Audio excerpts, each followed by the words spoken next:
Indonesia sebagai negara kepulauan dan juga salah satu negara yang memiliki garis pantai terpanjang di dunia dan juga menjembatani dua lautan, memiliki ambisi menjadi poros maritim dunia. Nah, tentu saja ini memerlukan angkatan laut yang andal. Nah, pertanyaannya, bagaimana kondisi Angkatan Laut Republik Indonesia?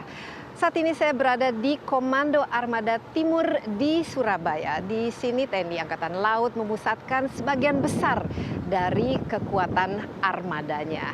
Dan saya akan berbincang dengan Kepala Staf Angkatan Laut Laksamana TNI Ade Supandi mengenai bagaimana sebenarnya kondisi Angkatan Laut Indonesia dan kesiapannya untuk mewujudkan impian Indonesia menjadi poros maritim dunia.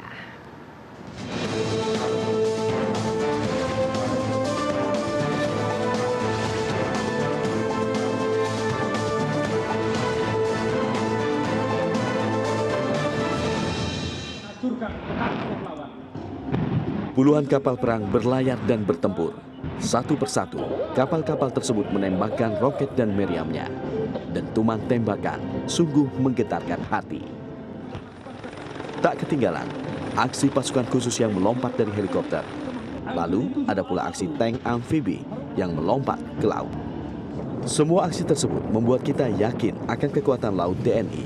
Namun kenyataannya masih banyak pelanggaran dan pencurian di lautan.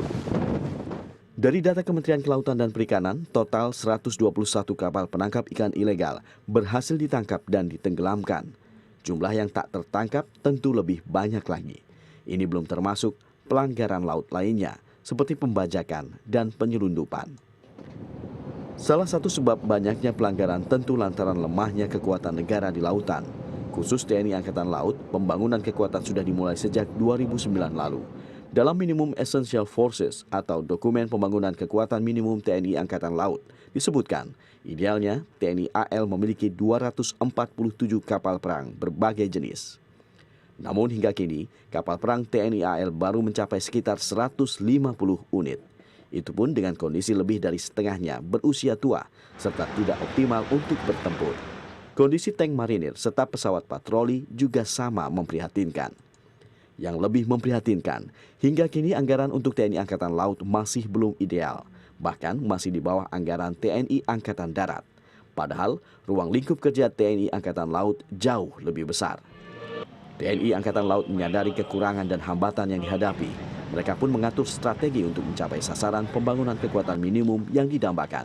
Salah satunya dengan memprioritaskan pengadaan kapal perang dari dalam negeri. Dari PT PAL misalnya, TNI Angkatan Laut baru-baru ini menambah kekuatan dengan membeli frigate canggih PKR 10514 yang diberi nama KRI RE Marta Dinata. Sebelumnya, TNI Angkatan Laut juga membeli kapal-kapal cepat rudal dari PT PAL. Selain persenjataan, juga perlu ditambah biaya operasional untuk berpatroli, sehingga nantinya tak ada lagi nelayan asing yang bebas berkeliaran mencuri kekayaan laut kita. Iwan Hermawan, Jakarta. Ya Pak Kasal, Pak Laksamana Ade, terima kasih telah menerima saya ini di Komando Armada Timur. Awas Timur ya. Sebagai seorang Kasal, apa sebenarnya tugas utamanya yang dilakukan? Baik, terima kasih. Rujukan untuk tugas seorang Kepala Staf Angkatan Laut fokusnya pada pembinaan kekuatan dan pembinaan kemampuan. Karena ranah itu yang saya pegang sebagai Kepala Staf Angkatan Laut. Karena ranah mengenai pembangunan kekuatan dan pengembangan kekuatan sebagian ada di Menteri Pertahanan dan ranah untuk penggunaan kekuatan ada di Panglima TNI. Sehingga saya fokus adalah bagaimana saya menyiapkan kekuatan Angkatan Laut, baik dari sisi kualitas dan kapasitas kemampuan daripada Angkatan Laut, termasuk juga dalam kemampuan itu sendiri. Itu nanti saya siapkan, kemudian nanti kapal-kapal alutsista ini di Angkatan Laut juga Mbak Desi, kita strukturkan kekuatan Angkatan Laut itu sering kita dengar namanya SSAT, Sistem Senjata Armada Terpadu. Itu terdiri dari komponennya KRI, pesawat terbang Angkatan Laut, marinir, dan pangkalan. Ini adalah yang kita sebut namanya struktur kekuatan Angkatan Laut. Didukung dengan sistem logistik yang handal, dukungan logistik terpadu. Itulah tugas-tugas sebagai seorang Kepala Staf Angkatan Laut untuk membina kekuatan sesuai dengan postur kekuatan TNI Angkatan Laut. Ya, kita sekarang kan di Komando Armada Timur, ada Barat juga. Jadi saat ini ada dua ya Ada dua armada yang kawasan kita miliki, tapi nanti akan dilakukan restrukturisasi kan. Akan dibuat tiga armada kalau tidak salah. Sebelum kita masuk ke situ dengan rencana apa ke depannya, sebenarnya dengan cita-cita kita Indonesia, apalagi di bawah Presiden Jokowi, membuat Indonesia sebagai poros maritim dunia ya. Di kepalanya Pak Ade ini apa interpretasinya atau implementasinya khusus untuk Angkatan Laut? Karena memang kalau poros maritim dunia itu Angkatan Laut lah yang menjadi juga porosnya dalam pertahanan Indonesia ini. Baik, sebenarnya kalau kita bicara poros maritim dunia itu harus kita mundur ke belakang dulu sebenarnya, karena kejayaan para pemangku kekuasaan Indonesia sebenarnya selalu bervisi pada maritim, baik itu Sriwijaya maupun Majapahit. Yang kedua, mengenai perundang-undangan di bidang kemaritiman, kita dulu kala ada namanya deklarasi Juanda. Itu apa sih deklarasi Juanda itu? Karena mengingat bahwa kalau kita menggunakan hukum laut tahun 1958, maka perairan teritorial negara itu hanya 3 mil. Itu adalah faktor jarak capai meriam 3 mil. Dengan perkembangan bahwa jarak jangkau meriam itu menjadi lebih jauh lagi. Kalau kita pakai UNCLOS 58, maka perairan Jawa itu menjadi kantong. Orang bebas lalu lalang di sana. Sehingga dengan deklarasi Bunaken yang kemudian juga dengan dimasukkannya rejim kepulauan di dalam UNCLOS 82 dan itu sudah diakui dan kita sudah ratifikasi, maka perairan kepulauan itu menjadi hak kedaulatan negara sama dengan teritorial. Kemudian laut JJE kita makin luas ya. Itu dari sisi konfigurasi wilayah. Yang kedua, konstelasi geografi. Kita berada di antara dua benua, Asia dan Australia. Kita berada di antara dua samudra. Dengan garis pantai yang luar biasa panjangnya. Juga garis pantai kita 81.000 km. Artinya apa? Artinya kekayaan maritim kita ini menjadi sayang kalau kita kemudian nggak dikembangkan. Dan apa yang disampaikan oleh Presiden Jokowi mengenai poros maritim dunia adalah penguatan kita sebagai negara maritim. Kadang-kadang kita sering berdiskusi apakah kita negara maritim atau bukan. Membuat Indonesia menjadi poros maritim dunia, ada juga keinginan untuk meningkatkan anggaran sehingga lebih banyak istilahnya dana yang untuk spending ya, yang dibelanjakan. Nah, dan saya lihat juga kurang dari 1% akan dijadikan hampir 1,5%, bahkan 1,9%, dan porsi untuk Angkatan Laut itu lumayan lah. Kira-kira strateginya untuk mengimplementasi poros maritim ini dari sisi Angkatan Laut itu apa? Seperti apa dan bagaimana menggunakan dananya serta strategi pertahanannya itu juga seperti apa, Pak Ade? Baik, memang kita Angkatan Laut ini sudah memberikan suatu kajian-kajian tentang upaya pertahanan negara, baik itu dari strategi, doktrin maupun juga teknis taktisnya sampai ke bawah sebagai rangkaian daripada konsep berpikir kita ya. Memang yang jadi persoalan bagi kita bahwa dengan konfigurasi konstelasi Indonesia ini sebenarnya suatu kondisi yang sangat unik dari sisi geografi. Karena apa? Negara kita bukan pejal bundar, bukan. Artinya kalau bulat lebih gampang menatanya. Atau juga negara kita ini tidak memiliki satu daerah yang menjadi akses internasional. Tetapi yang kenyataan kita suatu keniscayaan, kita menjadi lapisan negara asing. Yang kedua, kita ada ALKI sebagai keharusan dan kewajiban negara pantai untuk menyediakan silent passage untuk internasional. Yang ketiga, berbagai ancaman di kita itu banyak. Aksesnya banyak, macam penyelundupan, illegal fishing, mungkin juga riset dan sebagainya. Kecelakaan laut juga masih ada banyak. Nah, oleh sebab itu bahwa strategi pertahanan laut harus bisa mengakomodir semua itu dan berpikir secara komprehensif. Dan kenyataannya memang dalam penyusunan strategi pertahanan laut Nusantara yang sudah kita rumuskan sebagai satu strategi angkatan laut, kita memang menentukan corong-corong ancaman. Walaupun ini memang tidak bisa menjadi satu jawaban yang pasti. Karena apa? Ya kembali, dinamika ancaman yang selalu berubah. Oleh sebab itu dalam perumusan postur Angkatan Laut, kita sebenarnya menentukan kekuatan itu berdasarkan beberapa pendekatan. Satu pendekatan ancaman, yang kedua pendekatan tugas pokok, yang ketiga pemagaran. Pemagaran itu pada prioritas ancaman itu sendiri. Nah, tapi kita kemudian kombinasikan sehingga kemudian kita sandingkan dengan berapa sih anggaran negara yang bisa diberikan. Ketemulah MEF tadi, minimum essential force tadi. Ya. Dan di dalam MEF kita sudah menentukan berapa kapal ya, itu 151 kapal, kemudian berapa pesawat udara, sekitar 54 pesawat udara Angkatan Itu minimum Laut. essential force. Minimum ya. Yang sekarang kita miliki berapa kapal? Ini kita masih antara 40%-an. 40%-an. Kemudian juga untuk kendaraan tempur marinir 333 dan pangkalan.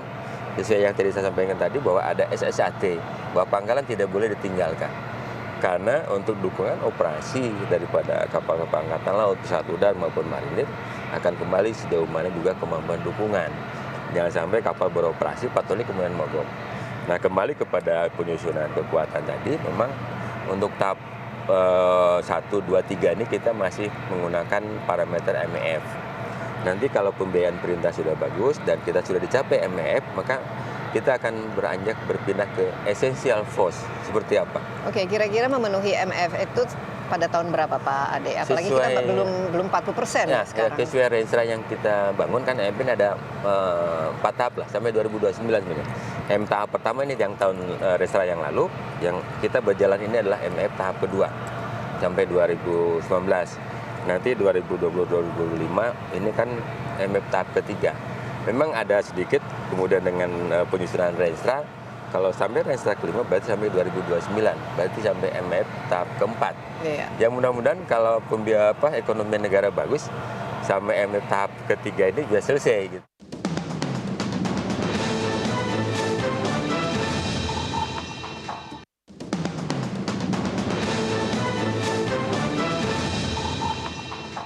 Oke, sekarang kalau lihat alutsista yang kita miliki sekarang dari jumlah kapal, Ya. berapa? 145 145 ya. Itu rata-rata kapal perangnya berapa? Jenis kapalnya itu apa-apa saja? Ya. Dan kalau saya tidak salah kapal selamnya kan baru 2 ya sekarang, baru dan 2, itu pun ya. masih tua ya. Memang dalam penyusunan postur kekuatan Angkatan Laut, khususnya untuk kapal permukaan. Kapal permukaan ini adalah sista dasar Angkatan Laut sebenarnya. Di negara manapun menentukan basic force itu pada kapal permukaan. Karena tanpa kapal permukaan tidak ada Angkatan Laut tentunya. Mungkin angkatan lain ya. Nah, dari postur kekuatan itu memang ada jenis-jenis kapal sesuai dengan proyeksi, fungsi, dan perannya.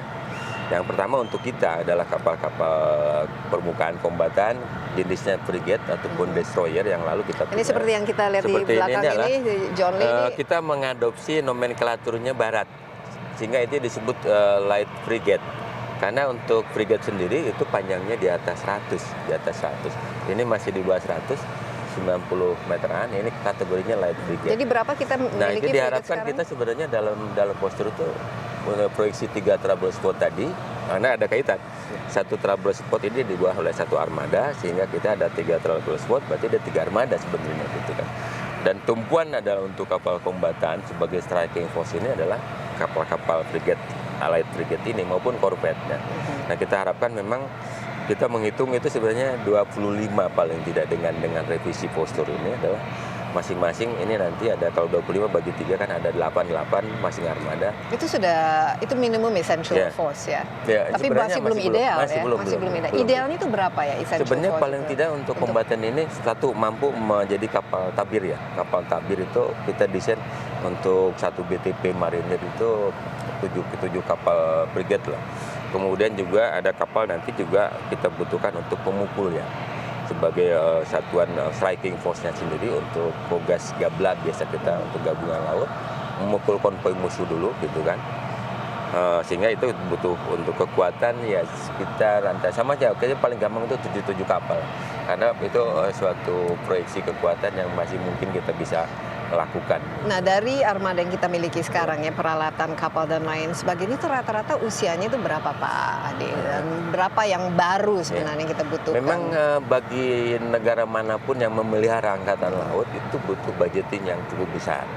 Pertama, semua angkatan laut negara manapun itu tidak mungkin mengadakan kapal untuk kebutuhan postur sekaligus, karena kapal sendiri butuh proses ya. Sehingga untuk kapal-kapal kita sendiri itu bertahap masuknya. Ada yang sudah 35 tahun, ada yang sudah 50 tahun. Ada juga kapal kita di Pulau Lamil yang dia tahun 61. Tapi katanya bisa itu masih tapi bisa karena digunakan, di kapal itu masih kapal efektif. angkut, maka secara assessment terhadap kondisi teknis itu masih mungkin kan. Karena dia tugas hanya untuk berlayar dan mendukung kegiatan pergeseran pasukan gitu kan. Sehingga yang lebih dipentingkan adalah kemampuan berlayarnya gitu kan. Tapi kalau untuk kapal kombatan saya kira tidak mungkin gitu kan, karena dia harus bisa bertempur di laut, tidak hanya berlayar saja, sehingga combat sistemnya kalau tidak memenuhi syarat harus diganti. Baik, ini bagian dari strategi adalah melakukan restrukturisasi ya. Salah satunya itu dengan membuat semacam Komando Armada Republik Indonesia. Jadi bukan betul. Barat dan Timur lagi, tapi sekarang Komando Republik Indonesia dengan nanti ada 3 armada. Ya bisa diceritakan pemikiran di balik itu Pak Ade. Kenapa direstrukturisasi seperti itu?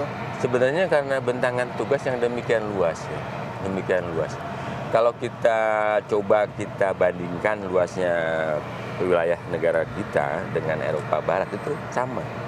Jadi kalau kita dengan Amerika juga sebenarnya sama ya? Gitu kan. Luas sekali. Jadi Amerika dia punya sampai armada 12 armada, kita 2 berdua kan. Dan mereka spendingnya luar biasa kalau pertahanan gitu kan. Mereka. Tapi sebenarnya kalau sejarah angkatan laut kita kan sudah mengenal 3 armada sebelumnya. Yaitu armada siaga, armada Nusantara, dan armada Samudra. Itu 3. Kemudian restrukturisasi pada sebelum tahun 85 itu 1 armada RI. Kemudian setelah 87 itu dijadi 2 armada kawasan. Sebenarnya untuk efisiensi dan efektivitas pengendalian kodal memang 3 armada itu satu pilihan ya. Satu pilihan, satu kondisi keamanan kita yang tadi itu berkaitan dengan Poros Maritim Dunia.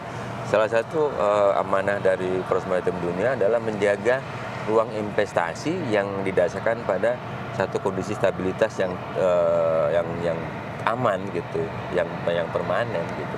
Salah satunya adalah kehadiran kapal perang di laut yang selalu terjaga setiap saat.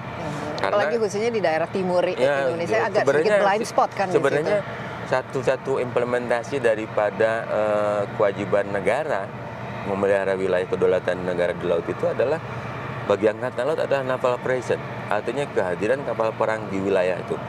Jadi ada atau tidak ancaman, tidak ada ancaman atau tidak ada, harus tetap hadir di sana.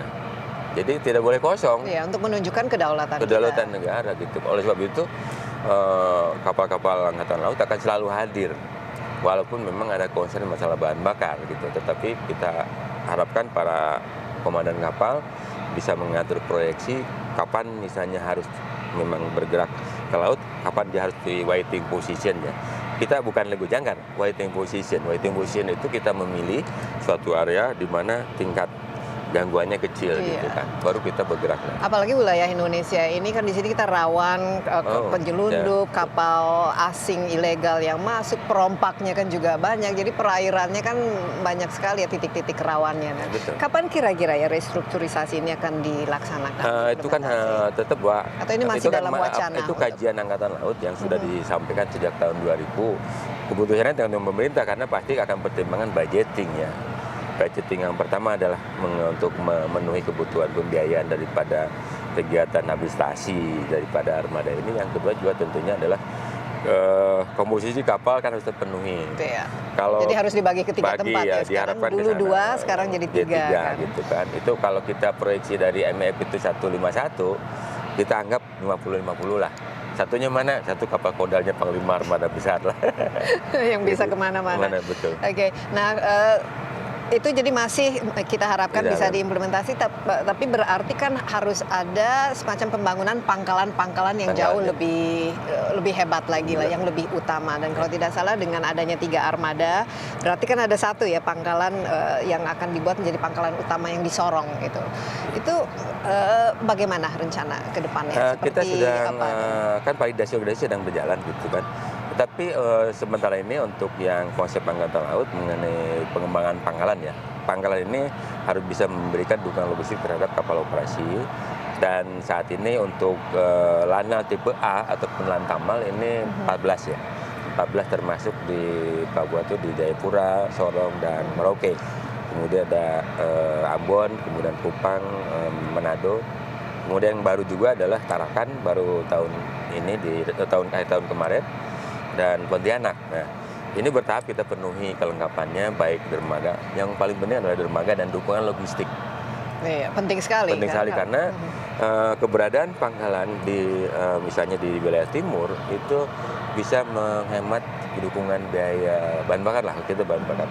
Karena kalau kapal operasi dari sini terus dari Iya, terlalu jauh. sehingga, Dan apalagi kalau ada apa-apa justru nanti itu namanya keburu kabur. Namanya reaction time, dan respon time bagi kekuatan angkatan laut itu penting karena lama. Jadi jangan terlalu jauh, dekatkan dengan daerah operasi.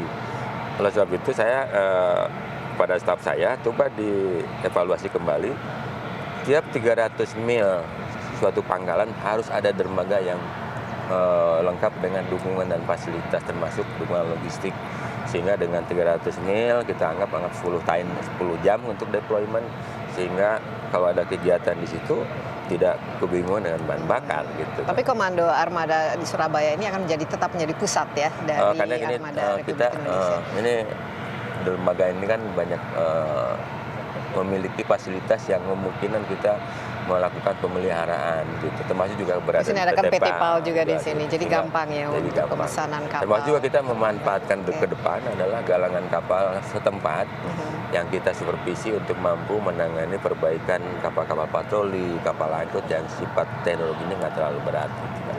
Dan saya kira itu bisa kita penuhi. Tapi Pak Ade, saya ingin naik ke kapal Nah ini John juga Lee ini. mungkin nanti akan saya kenalkan. Kapal ini kan memang kita beli tahun lalu sudah masuk dan sudah memberikan kontribusi Ini untuk dibeli dari mana? ini sebenarnya ini dari Inggris. Inggris Ini, ya. buatan British Aerospace ya. BE ya. BE. Jadi ini kapal bentuk siap tempur.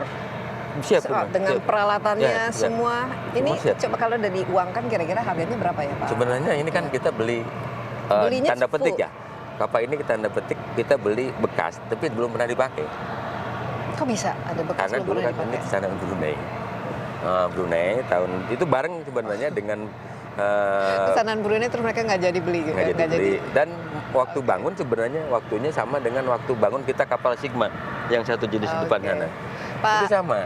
Adik, saya nggak sabar untuk Ya, kalau naik kita kapal. ke Yuk, sana, itu kita ke sana. banyak hal yang bisa kita cerita dalam Mungkin kapal. bisa diperlihatkan nanti kecanggihannya apa, kapabilitasnya dan Walaupun ada beberapa ruangan mungkin tidak bisa di-shot ini. Tapi ceritanya nanti bisa ya, disampaikan. ceritanya penting. Yuk kita ke sana.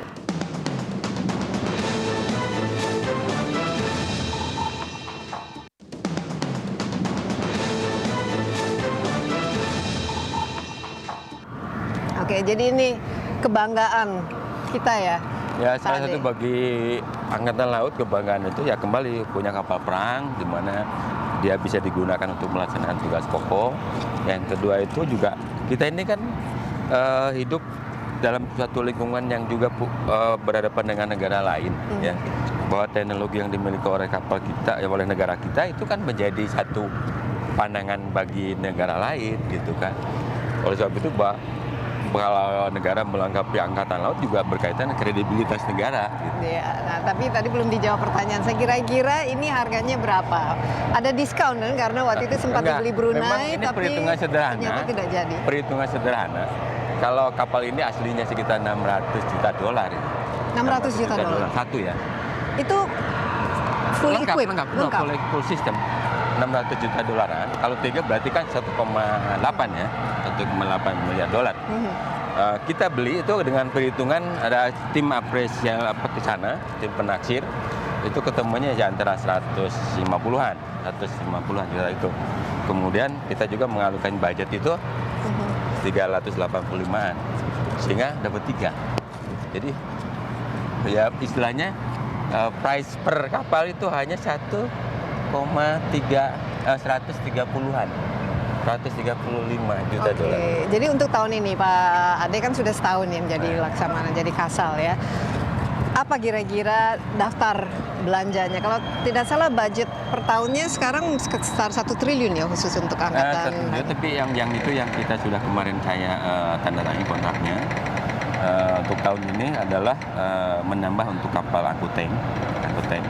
Karena angkut tank kita juga rata-rata juga berumur. Yang kedua adalah melanjutkan kapal PKR. Kapal PKR pertama kita akan launching hari PKR Senin. itu yang untuk rudal itu ya? Untuk rudal. Baru itu kan perusahaan kawal rudal, itu terminal nomenklatur kita. Kalau nomenklaturnya barat itu frigate, atau ya? Amerika itu light destroyer sebenarnya. Oke, beda antara frigate dan corvette itu apa? Sebenarnya corvette lebih kecil. Lebih kecil. Tapi lebih ini ya, lebih lincah. Lebih Tapi lincah. dari configuration system biasanya ya mirip-mirip lah. Tapi biasanya juga jarak jangkau. Misalnya kalau kapal dengan kapal besar, dia rudalnya rata-rata lebih jauh. Gitu. Yuk kita lihat ke atas ya. Silakan. Pak Ade yang ini. Saya ikut aja Pak. Aduh.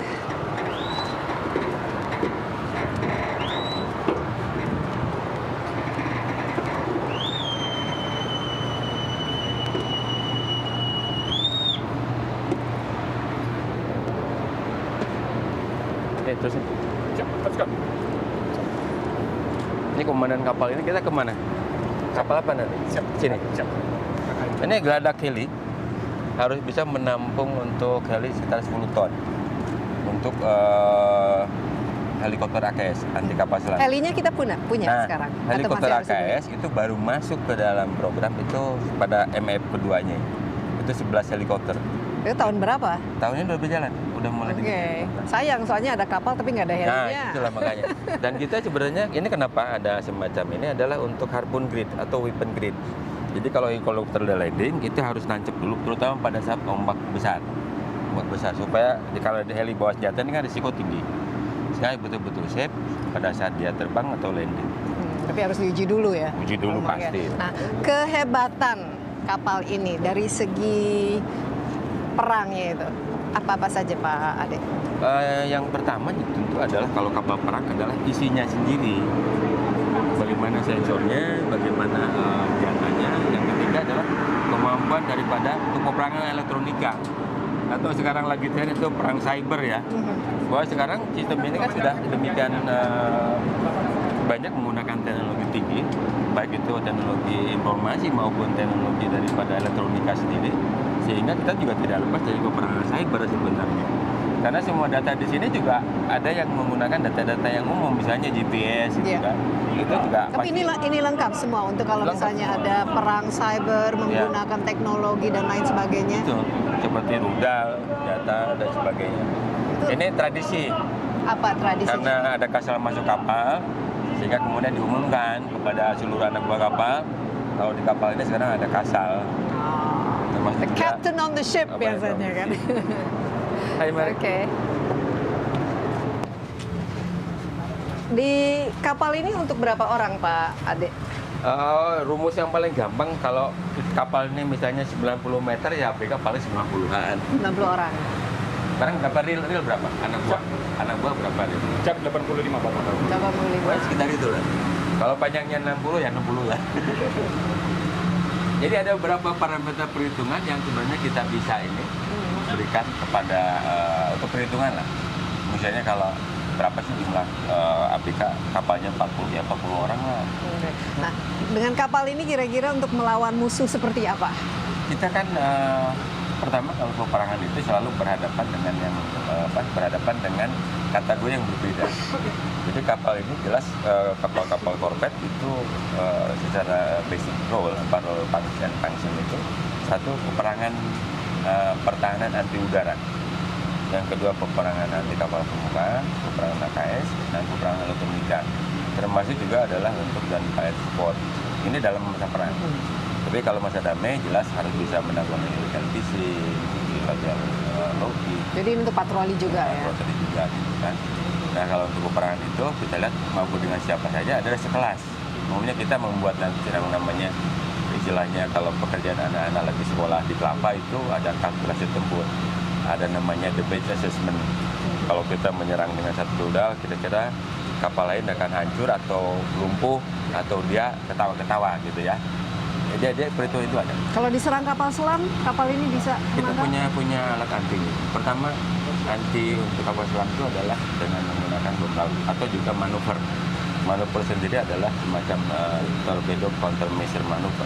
Itu ada hitungan. Waktu saya di Kelapa dapat pelajaran itu gitu kan. Kalau ada rudal juga bisa. Ada kita menggunakan cap. Iya. Gitu, kan. Yang penting ada helikopternya juga. Helikopter juga ada. Kemudian juga biasanya kalau kita perhitungan itu kalau dengan kapal lain itu adalah jarak jangkau. Misalnya untuk rudal anti udara berapa jam. Ini berapa jarak jangkaunya? Kita paling kategorinya di secara medium.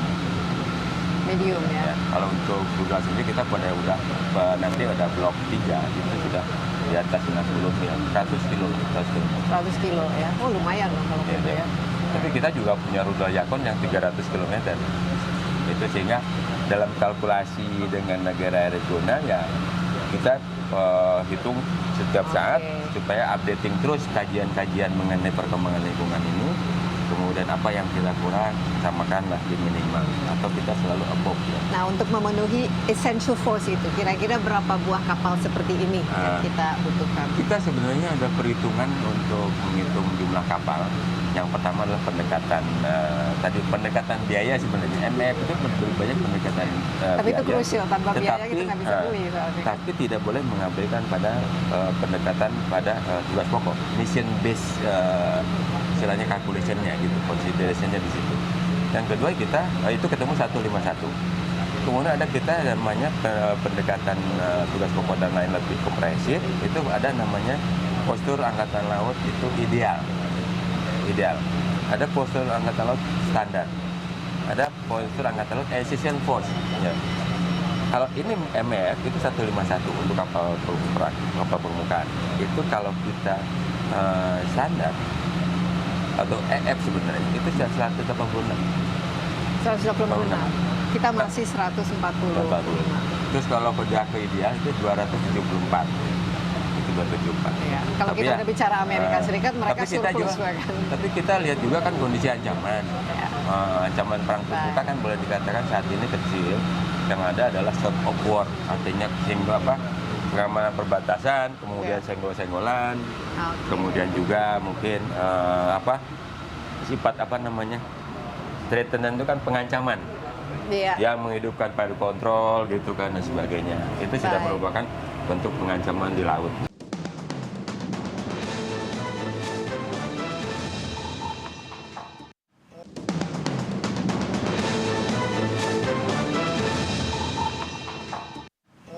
Kita di atas di KRI John Lee. Kita sedang berlayar sebenarnya. Kita pura-pura berlayar aja. Ya, sebenarnya kita akan sudah berlayar di atas air. Kecepatan paling cepat kapal ini? Kapal ini rata-rata untuk kapal-kapal korvet itu standar kita 28 untuk knot ya. 28 knot per jam. Per jam. Ya. Jadi kalau misalnya mengejar misalnya kapal nelayan ilegal atau kapal yang asing yang masuk itu bisa lebih dari cukup. Bisa ya. Rata-rata mereka kecepatan 20. Karena jangan lupa kalau di laut itu makin besar kecepatan berarti bahan bakar boros. Orang bisnis menyiapkan kapal biasanya juga akan hitung itu gitu kan, tidak mungkin dia sembarangan. Makanya pangkalan itu penting ya. Tapi di belakang juga ada ini rumah sakit ya. Kapal rumah sakit KRI Suharto. Ini biasanya berlayar kemana-mana aja atau? Kita terakhir itu kapal itu mendukung kegiatan bakti kesehatan di Kupang. Kemudian juga standby untuk kebutuhan VIP kalau udah berlayar keluar Jawa kan, kebutuhan rumah sakit. Di sini tersedia 40 tempat tidur yang representatif untuk kegiatan perawatan. Termasuk juga di sana sudah standby untuk dokter-dokternya. Dan sesuai dengan kebijakan dari Kementerian Kesehatan yang lalu, bahwa kapal ini sudah di assessment, jadi layak untuk standar ke rumah sakit kelas 2. Jadi bisa operasi yang lumayan kompleks. Akhir bulan Februari nanti bisa, akan ke penugasan ke Timor Leste untuk melaksanakan kegiatan bantuan kesehatan di Timor Leste. Lebih ke kegiatan kemanusiaan. Ya. Pak Kasal, yang saya mau tanyakan sekarang ya, dengan armada yang dimiliki kekuatan dan juga tugas yang dibebani ya terhadap angkatan laut, kita kan memang memiliki tadi disebutkan lumayan cukup banyak ancaman yang sekarang ada, misalnya seperti penyelundupan, apakah itu narkoba ataupun alat-alat senjata, atau di sana juga ada pencurian ikan dan juga masalah perbatasan. Ya, karena kita kan memiliki border yang cukup banyak dengan negara-negara. Mungkin satu persatu ya, menangani ancaman-ancaman yang berbeda ini? Contohnya misalnya penyelundupan, apakah itu narkoba atau senjata dari yang sekarang sering terjadi misalnya di Aceh gitu ya. Itu biasanya apa yang digunakan, bagaimana menyikapinya dan kerjasamanya dengan siapa Angkatan Laut? Baik, jadi sebenarnya bahwa dengan dinamika ancaman dan juga ada kecenderungan tren sebenarnya juga mempengaruhi mengenai kondisi aktual yang ada oleh kita. Jelas Angkatan Laut bukan satu-satunya institusi yang berdiri sendiri bisa mengatasi semuanya. Karena kembali kita rujukan pertama ada ke undang-undang ya. Angkatan Laut adalah tugas pertahanan negara. Walaupun secara internasional kita memiliki beberapa 3 role ya. Satu yang military role itu jelas. Yang kedua adalah diplomatic role. Ini juga walaupun kita memiliki peran diplomatik, ya, diplomasi juga harus sejalan dengan kebijakan negara sendiri. Dalam ini adalah Kementerian Luar Negeri. Yang ketiga adalah ada yang bilang itu constabulary, artinya Angkatan Laut melaksanakan fungsi penegakan hukum di laut, begitu kan. Angkatan Laut beberapa negara itu sudah memilah-milah ya. Ada yang mereka memegang pada role constabulary tadi, ada yang ke Benin. Kalau di Inggris itu Benin role. Benin role itu adalah kapasitas lebih dari Angkatan Laut untuk membantu pemerintah. Tapi juga termasuk di dalamnya adalah penegakan hukum atau menjaga tertib hukum di laut ya. Oleh sebab itu bahwa dengan beberapa role yang ada pada Angkatan Laut, pada kenyataan di lapangan, kalau itu penyelundupan berarti kalau penyelundupan kan itu ada masalah border juga. Ya, kan? ada perbatasan. Pasti makanya kan saya selalu menyampaikan bahwa setiap kejadian di laut, tindak pidana di laut ataupun pelanggaran di laut akan dimulai kalau dari luar itu dengan pelanggaran wilayah. Artinya dia melanggar domain pertahanan negara, gitu kan. Kalaupun kemudian sudah masuk di dalam melakukan pelanggaran, kita lihat dulu apakah sudah ada izin dan sebagainya. Yang kembali penyelundupan sebagai satu sampel, Angkatan Laut tidak sebagai penyidik dalam tindak pidana penyelundupan, tetapi bisa kita lakukan misalnya Angkatan Laut menangkap ada yang penyelundupan barang ya, apakah dari negara tetangga gitu. Kita tangkap, kita selidiki, kemudian kita serahkan kepada Bea Cukai. Secara undang-undang Bea Cukai yang berhak. Sebab kita bangun kerjasama antara Angkatan Laut dengan Bea Cukai. Kemudian kalau itu penyelundupan senjata yang sifatnya yang sudah ada aturan undang-undangnya dengan polisi gitu kan. Kalau dengan perikanan, Angkatan Laut sudah memiliki sebagai tugas sebagai penyidik ya. Kita melaksanakan fungsi penyidikan di laut, itu bisa langsung gitu kan. Tetapi dalam konteks penegakan hukum di laut, Angkatan Laut kan tidak memiliki badan peradilan sendiri. Terus sebab itu bahwa tapi itu kerjasamanya sudah baik koordinasinya. Ya, termasuk juga kan sebenarnya dengan dibagukannya Bakor Kamla menjadi Bakamla, maka nanti ke depan kita tata kelembagaan untuk penegakan hukum di laut ini, di mana tugas-tugas Bakamla termasuk juga beberapa instansi yang sudah memiliki kewenangan ya, termasuk juga Angkatan Laut. Memang ada bedanya sedikit yang perlu saya sampaikan, bahwa Angkatan Laut itu tidak bisa dilepaskan kepada maritim defense-nya, pertahanan maritim. Tetapi instansi lain itu berada pada istilahnya civilian law enforcement, penegakan hukum. Nah, contohnya misalnya ada kapal ilegal atau nelayan ilegal yang masuk ke perairan Indonesia. Sebelum mereka masuk akan memasuki itu wewenangnya Angkatan Laut, karena ini berkaitan dengan kedaulatan. Itu ada ini ya kekuatan untuk atau kekuasaan lah, kedaulatan untuk misalnya menembak atau menghancurkan atau menenggelamkan kapal yang melakukan trespassing itu proses sebenarnya. Jadi proses.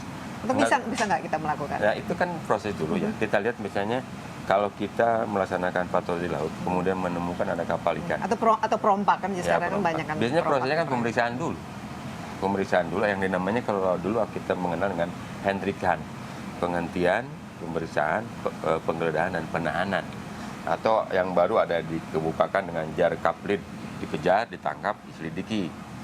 Pada dasarnya adalah itu suatu proses gitu kan. Jadi nanti kalau kita itu melihat kapal penyelundup, kapal ikan, kita periksa dia melakukan pelanggaran atau tidak gitu kan. Kalau dia masuk Indonesia melakukan kegiatan itu apakah ada izinnya gitu kan. Kalau kemudian juga dari kegiatan itu ternyata ada bukti juga penangkapan ikan dan ilegal, makalah diproses kan. Memang berdasarkan pada Undang-Undang 45 pasal 69 penyidik ini boleh menenggelamkan langsung gitu kan. Persoalannya memang banyak ya di situ. Tapi kewenangan itu kan keputusan negara ya, hukum negara, hukum nasional bisa diberlakukan gitu. Tapi pada dasarnya bahwa undang-undang JTE maupun undang-undang perikanan itu kan memberikan hak kepada Angkatan Laut sebagai penyidik. Tetapi tidak serta-merta dibicarakan bahwa ada proses hukumnya, Kemudian juga dalam kegiatan penenggelaman kapal kita kan koordinasikan dengan Kementerian Perikanan ya, Kelautan dan Perikanan. Diharapkan kan Angkatan Laut ansih itu menenggelamkan, tetapi adalah Satgas Perikanan. Angkatan Laut disebut sebagai unsur negara hadir sana untuk membantu penenggelaman kapal-kapal ikan. Nah, selama ini kira-kira ini kan berarti harus kerjasama koordinasi dengan instansi lain, departemen lain, dan itu bagaimana? Apakah ada kendala? Dan di sana kan juga ada misalnya polisi laut dan lain sebagainya. Itu bagaimana selama ini? Ini sebenarnya satu ya, bahwa selama ini juga ada kegiatan rakor-rakor antara Angkatan Laut dengan kepolisian, dengan KKP dan sebagainya. Nanti dengan adanya Bakamla diharapkan itu terjadi gitu kan. Hanya kita kan masih beberapa instansi itu memiliki kewenangan dari undang-undangnya. Nah, ke depan kan tutup proses menurut saya. Kita tidak serta-merta langsung Bakamla harus mengambil alih tugas ini. Tugas Angkatan Laut kemana katanya? Ini supaya tidak tumpang tindih. Betul. Ini butuh satu pengaturan dan itu tidak mudah. Pertama, bahwa karena kembali ke keniscayaan kondisi geografi. Kita tidak bisa bilang, oh bea cukai nggak boleh. Tapi Unclos 82 yang sudah diratifikasi, ada kewenangan bea cukai di zona tambahan, contohnya. Ya kita kerjasama yang baik saja lah. Kemudian kewenangan polisian di teritorial 12 mil di negara lain. Negara kita kok nggak bisa 12 mil gitu. Harus diperluas. Iya memang. Karena rejim kepulauan itu kan di tengah. Ya ini zona ekonomi ini kan ya, yang kemudian ZTE. yang keluar ada JTE gitu kan. Memang butuh satu kerjasama yang atau sinergitas. Dan justru komandonya juga harus jelas kan. Memang di sini kan kadang-kadang suka polemik, Angkatan Laut tidak boleh lagi. Sebenarnya di dalam konsep penegakan kedaulatan negara, implementasinya sebenarnya penegakan hukum. Atau misalnya, Angkatan Laut tidak boleh patroli lagi. Patroli itu kegiatan manuver. Jadi kalau Angkatan Laut hadir di Laut Cina Selatan, melaksanakan patroli dalam rangka kehadiran negara di wilayah perairan Indonesia, maka adalah yang harus patroli dari sana. Baik. Dan tidak bisa dibatasi. Angkatan Laut JTE aja. Kedaulatan negara kan tidak dibatasi di JTE, termasuk juga di seluruh perairan. Ada merasa bahwa ini masih harus diperbaiki, mungkin koordinasinya dan tugas wewenangnya supaya nanti tidak tumpang tindih dan juga yang ada malahan tidak efektif dan tidak efisien. Ya, yang lebih penting lagi sebenarnya adalah kalau kita tidak menetapkan satu kerjasama yang baik, yang kita harus jaga juga adalah kacamata dari luar. Ujungnya adalah apakah ada kepastian hukum di laut, itu sebenarnya. Baik, Pak Ade mungkin mau duduk ya, kasihan berdiri. Ya sebenarnya kita kalau jaga kan tidak boleh duduk. Nggak boleh duduk ya, harus berdiri dulu. Harus Tapi ini kursinya... Ini kursi komandan ini. Di sini ya duduknya. Kursi komandan. Ini untuk apa ini?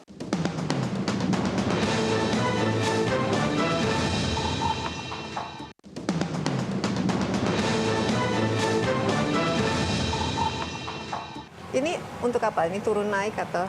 Untuk menjaga sudutnya saja, Dan ini ada supaya komandan itu juga. Tapi untuk mempertahankan kesiagaan, kita itu tidak boleh lama duduk gitu. Harus tetap pada penjagaan yang betul-betul membangun alat kesiagaan gitu kan, bisa mengawasi sekeliling. Makanya dalam situasi pertempuran, pengendalian sistem jatah dari ruang operasi gitu kan dari. Tetapi untuk keamanan navigasi ini ruang rahasia, kita nggak boleh. Kalau ini bukan. Kalau ini boleh, tapi yang ruang operasi tidak boleh. Nah, kapal ini bisa berlayar berapa lama sebelum harus isi bahan bakar?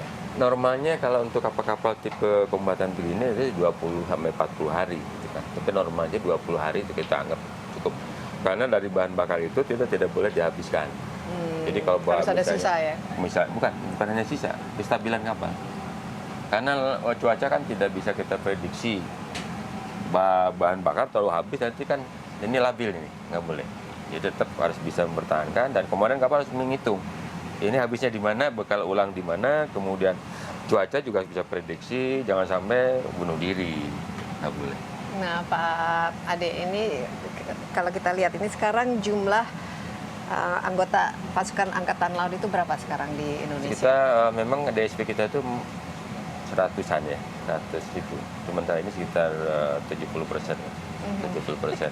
Katanya kalau ini ada yang apa global power semacam inilah research yang mengatakan bahwa Indonesia itu ternyata kekuatan yang nomor 12 ya di dunia. Kalau kita dari global fire power istilahnya itu dari, betul, dari kekuatan itu kan sebenarnya kan kembali bahwa kalau kita lihat dari susunan tempur ya seperti dari negara tetangga juga kan dia hanya sekitar 50 kapal. Negara tetangga kita ada berapa kapal gitu kan. Nah kalau kita mempertahankan jumlah saja 151 itu luar biasa kan. Amerika Serikat 300 kapal kok. 151 hanya kita ya, kan. Jadi kita setengahnya lah. Kita hanya dari komposisi itu kan. Ada beberapa kapal kalau dalam konteks nomenklatur internasional belum dimasukkan kombatan. Gitu kan. Tapi kita udah masukkan itu sebagai susunan tempur gitu kan. Itu contohnya.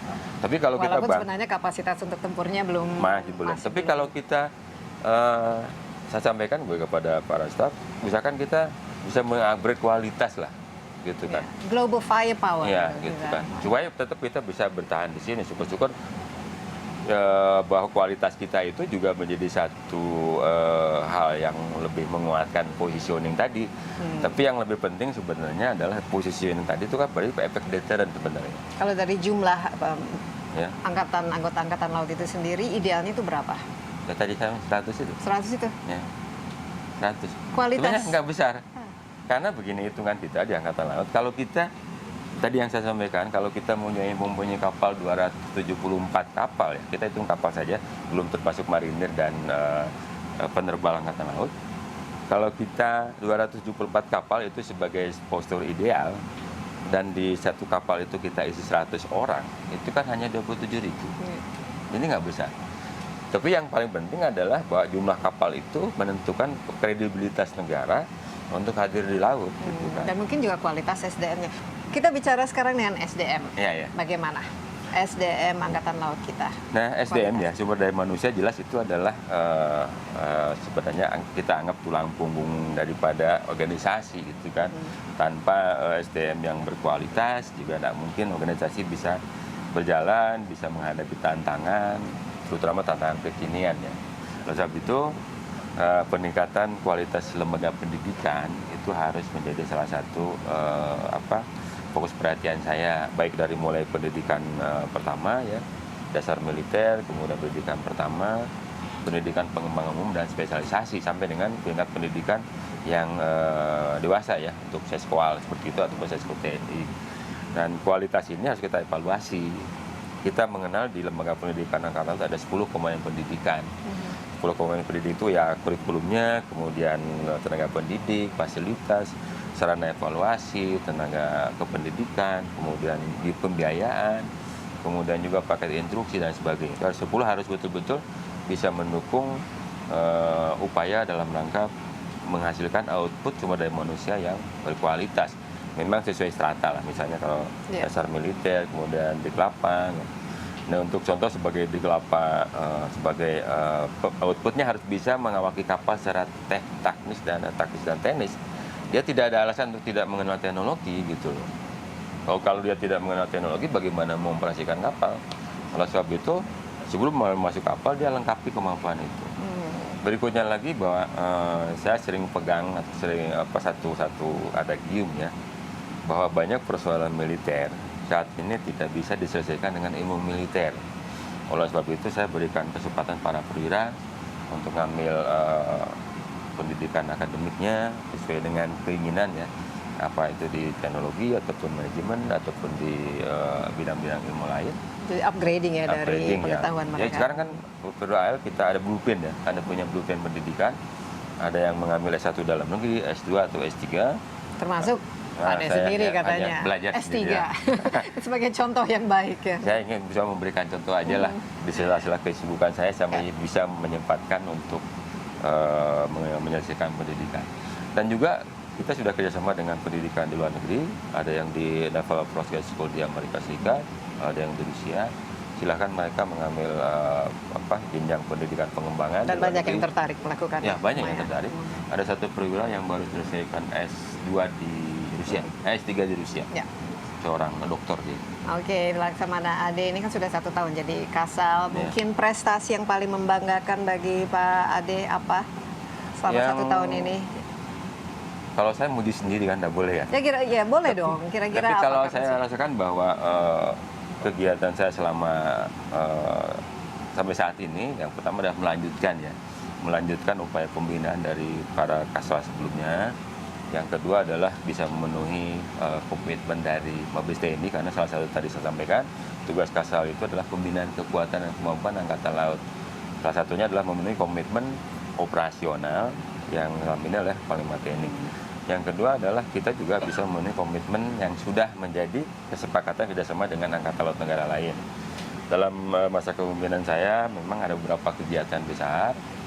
Yang pertama, mengawali jabatan saya adalah melibatkan anak buah untuk membantu Air Asia di Selat Kalimantan. Alhamdulillah Black Box sudah ditemukan.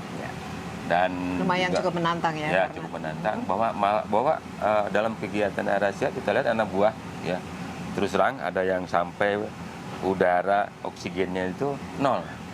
Ya padahal dia masih di laut, di dalam laut. Tapi alhamdulillah kita bisa recovery, mereka sudah tidak mempedulikan nyawa lagi, hanya untuk menolong gitu. Nah. Yang kedua ada kegiatan dalam rangka mendukung Seal Tomini. Itu juga sama, kita mengundang negara lain. Dan juga Angkatan Laut melaksanakan International Maritime Security Symposium di Jakarta, 32 negara hadir. Dan juga sebagai puncak kegiatan adalah HUT TNI kemarin, bahwa Angkatan Laut bisa menghadirkan semua kekuatan Angkatan Laut di HUT TNI. Terima kasih banyak Laksamana Ade atas kesempatannya, apalagi untuk berada di KRI John Lee. Mungkin saya pertama ya di sini. Masuk sini. Masuk sini. Ya, karena sebenarnya ruangan anjungan ini sebagai center untuk keamanan keselamatan kapal sebetulnya. Iya, baik. Komandan di sini kadang-kadang di ruang off-room, dan juga kalau kita latihan biasanya anjungan itu penuh orang, semua orang yang melihat secara. Ya, dan kita berharap kapal ini juga bisa segera dilengkapi dengan helikopter dan bisa bertugas. Ya. Amin. Terima kasih banyak. Terima kasih banyak. Sukses untuk CNN Indonesian TV.